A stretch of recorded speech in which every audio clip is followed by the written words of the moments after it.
Everyone, welcome to my YouTube channel. आज मैं आपके लिए लाइफ साइंस का एक लेसन प्लान लेके आई हूँ। सबसे पहले हम लिखते हैं अनुक्रमांक यानी कि हमारा रोल नंबर, देन क्लास, समय अवधि, दिनांक यानी कि डेट, विषय जीव विज्ञान, प्रकरण पुष्प, उपप्रकरण पुष्प और अपने पर्यवेक्षक का नाम लिखेंगे। अनुदेशात्मक उद्देश्य में लिखेंगे हम। अनुदेशन के अंत में विद्यार्थी निम्नलिखित उद्देश्यों की पूर्ति करने में सक्षम होंगे।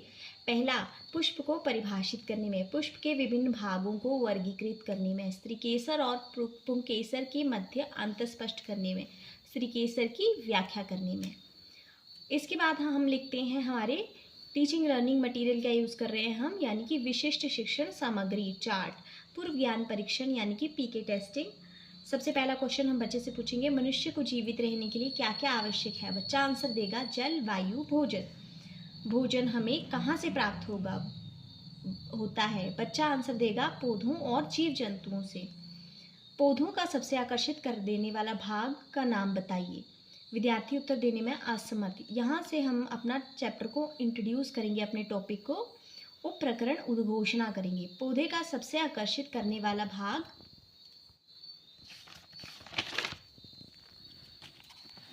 पुष्प होता है। ये पौधे का बहुत महत्वपूर्ण भाग होता है जिसमें इस पौधे के जननांग पाए जाते हैं। तो आज हम पुष्प के बारे में पढ़ेंगे। सबसे फर्स्ट कॉलम आएगा शिक्षण बिंदु, फिर आएगा छात्र अध्यापिका कार्यकलाप, देन विद्यार्थी कार्यकलाप और लास्ट में आता है श्यामपट्ट कार्य। सबसे पहला हमारा शिक्षण बिंदु है पुष्प। तो इसमें हम लिखेंगे पुष्प पौधे का बहुत महत्वपूर्ण भाग होता है। इसमें पौधे के जननांग पाए जाते हैं। ये कीटों आदि को अपनी ओर आकर्षित करके जनन में सहायता करता है। पुष्प के भाग नेक्स्ट शिक्षण बिंदु है। जो हमारे शिक्षण बिंदु होते हैं उनको हम श्यामपट्ट कार्य में भी लिखते हैं। पुष्प के मुख्यतः 4 भाग होते हैं, पंखुड़ी, बाह्यदल, पुंकेसर और स्त्रीकेसर। अब छात्र अध्यापिका श्यामपट्ट पर लिखते हुए तो क्या करिए, टीचर अपने ब्लैक बोर्ड पर लिख रही है इन सभी भागों के नाम, बाह्यदल, पंखुड़ी, पुंकेसर और स्त्रीकेसर। और विद्यार्थी कार्यकलाप में आएगा विद्यार्थी श्यामपट्ट की ओर देखते व उत्तर पुस्तिका में लिखते हुए। नेक्स्ट शिक्षण बिंदु है बाह्यदल। ये पुष्प के बाहर हरे रंग की पत्ती की तरह दिखने वाला भाग होता है। ये पुष्प जब कली के आकार का होता है तब उसे सुरक्षा प्रदान करता है। छात्र अध्यापिका चार्ट के माध्यम से समझाते हुए, मतलब छात्र अध्यापिका आप क्या करिए, टीचर चार्ट के माध्यम से समझा रही है, दिखा रही है कि बाह्यदल किसे कहते हैं। विद्यार्थी ध्यानपूर्वक चार्ट की ओर देख रहे होंगे। नेक्स्ट है पंखुड़ी। ये पौधे का सबसे रंगीन भाग होती है।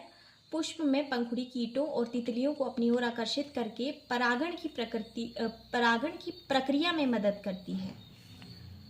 नेक्स्ट शिक्षण बिंदु है पुंकेसर। पुंकेसर पौधे का नरजननांग होता है। इसे 2 भागों में बांटा गया है। ऊपर वाले भाग को परागकोश तथा नीचे वाले नली के आकार वाले भाग को तंतु कहते हैं। परागकोश में परागकण पाए जाते हैं। यहाँ पर विद्यार्थी कार्यकलाप में हम लिखेंगे, विद्यार्थी ध्यानपूर्वक सुन रहे होंगे। अब नेक्स्ट है हमारा छात्र अध्यापिका चित्र के माध्यम से समझाते हुए और विद्यार्थी ध्यानपूर्वक श्यामपट्ट की ओर देखते व समझते हुए।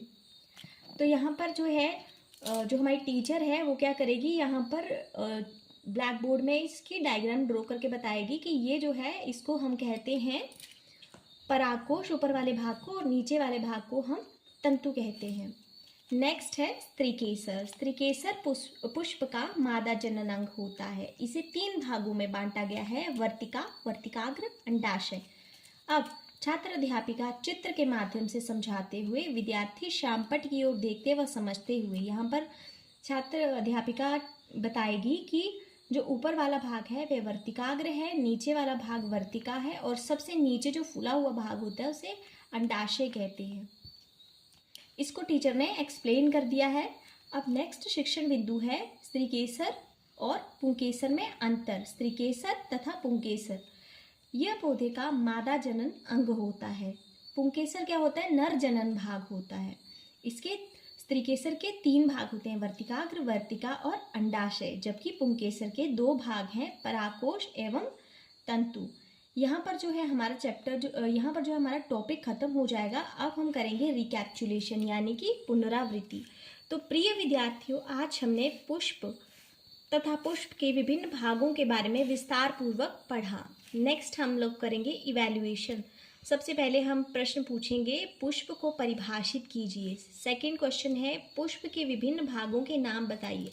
थर्ड क्वेश्चन है, पुंकेसर तथा स्त्रीकेसर के मध्य अंतर स्पष्ट कीजिए। और फोर्थ क्वेश्चन है, स्त्रीकेसर के विभिन्न भागों के नाम तथा कार्य की व्याख्या करें। ये जो हमारे मूल्यांकन प्रश्न होते हैं, ये हमारे ऑब्जेक्टिव्स जो होते हैं उन्हीं से फ्रेम किए जाते हैं। नेक्स्ट हमारा गृह कार्य है, यानी कि होमवर्क। तो यहाँ लिखेंगे, सभी विद्यार्थी अपनी उत्तर पुस्तिका में निम्नलिखित प्रश्नों को करके आएंगे। प्रश्न 1, पुष्प का नामांकित चित्र बनाइए। और प्रश्न 2, पुष्प के विभिन्न भागों के नाम तथा कार्य बताइए। Thank you.